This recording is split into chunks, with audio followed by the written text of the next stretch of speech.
If you're up for a good laugh, be sure to check out my comics on Instagram at JMan's Comic Book Adventures. Alright lads, London Lad Lost in Asia, and this is kind of a continuation. A lot of my videos are kind of continuations from the previous videos because I've realized that my core purpose for doing these videos, and actually even a core purpose for me doing my art, like the comic as well, is to actually inspire or help other artists who are similar to me, who are struggling to be consistent with their artwork and who are struggling. It's like a big purpose, maybe because I currently work as a teacher as well. Maybe part of me wants to incorporate that sort of teaching aspect into my art as well, and like teaching guys like that are struggling with this stuff how to actually become competent artists, to where they can actually make a living off of what they're doing, and how not just make a living but also create work that's satisfying to them. But I don't know, that just came off my head, right? That just came off the top of my head. But what I really wanted to talk about was a big problem for me, and it's the reason why I've decided to actually do webcomics instead of doing animation, because I studied animation in university, and I was making some YouTube animations. I've made some in the past, but they never really panned out. I would make a few and then I would stop. And the reason why is because of this main thing here. It's like I am a big believer now in short projects to start off with, especially if you're a beginner and you haven't found your strides yet. Like for me, speaking from my experience right now and how I feel about my creative output, I definitely think that making shorter projects is better than making longer ones, because there's a few reasons, and especially because a lot of us like have problems with finishing things, which in the last few months I've actually, now that I'm doing the comic, I don't really have a problem finishing it. Those comics, because they're short, right? But before, I would make these bigger animation projects. I would make an animation project and I would say, don't make it too big. And then I would make another animation project and I'd want to one-up myself with each and every single project. And then the project would end up being this really big project, and I would get like halfway into it and be like, man, it's too long.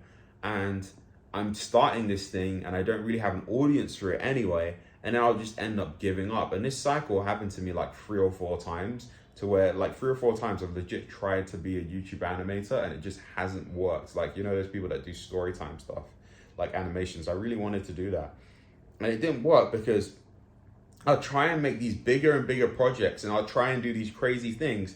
And it's like, dude, like you should just be practicing how to get your character on screen with a decent lip sync for 10 videos. You should just practice something as basic as that and then keep going. Like if I were to go back, I'll do that. I'll do like 10 videos, just really basic lip sync and stuff, just to get used to doing that. That's why I kind of like the comics as well. It's because it's like I do a comic in a day, like in a few hours. I don't do it over the span of a week and try to one-up myself each time. I just try to do the best I can with the allotted time frame, which is basically a day, right? I have a day deadline, and I usually do the comic in between, could be anywhere from 1 hour to sometimes 7 hours, depending. On average, it's probably like I spend like 3 hours on a comic on average, probably, if I pull up all of the numbers together, and it's done, and then it's out there in the world, and then I can get that feedback, because I feel as though that's one of the biggest problems with beginners when they do big projects. You're not getting that tactile feedback, and the feedback can be from someone commenting or liking on your work, or not getting any comics is how do I put it? The feedback can be external, as in like people liking your work or people not liking your work at all. But the feedback is also an internal sense of feedback, because once you finish a piece of artwork and it's out there, you can actually assess what went well about your workflow process, what went bad about your workflow process. What you can assess, like the quality of the art as well. Like, how did the artwork turn out? Like, what specific skill do I need to work on to make it better next time? you get that sort of feedback loop, and you can actually look at all of the pieces of work you've made, and you can see overall what you need to work on, and you can see overall what you have done well. Whereas if you have one big massive project, I don't think there's enough feedback in order for you to improve as much. And I don't think, and in all honesty, I think it's way better like to make 100 comics that you just tried a bunch of stuff than to try and make this one perfect 21-page comic. Like if I were to spend, let's just say with my current plan, right, I could make within 3 months, within 3 months of my current plan, I'm coming up to the end of my 3rd month, and I'm probably gonna have like 30 comics, right?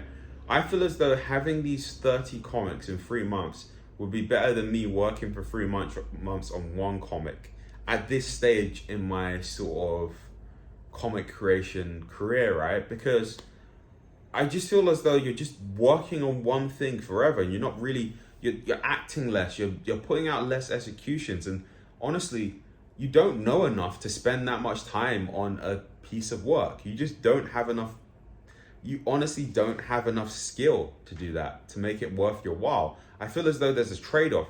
You're way better off just doing a bunch of different small projects first and then building up to the big thing that you want to build up to. Because I think that's what the problem sometimes.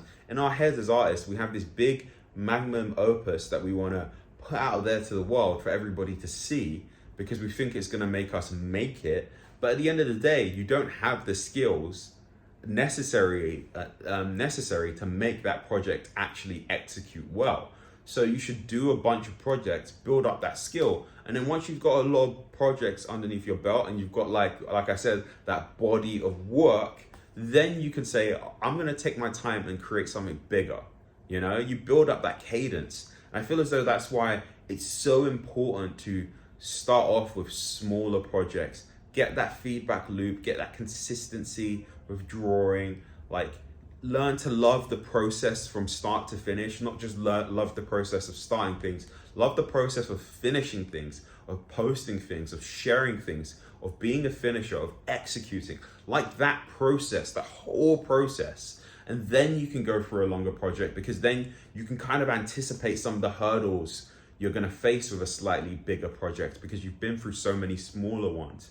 You're like more accustomed to your tools, and now you can push yourself a bit more, and then you can get into a flow state with a bigger project. Because that's one of the biggest problems with bigger projects. I can never really get into a good flow state because there was too many problems for me to solve.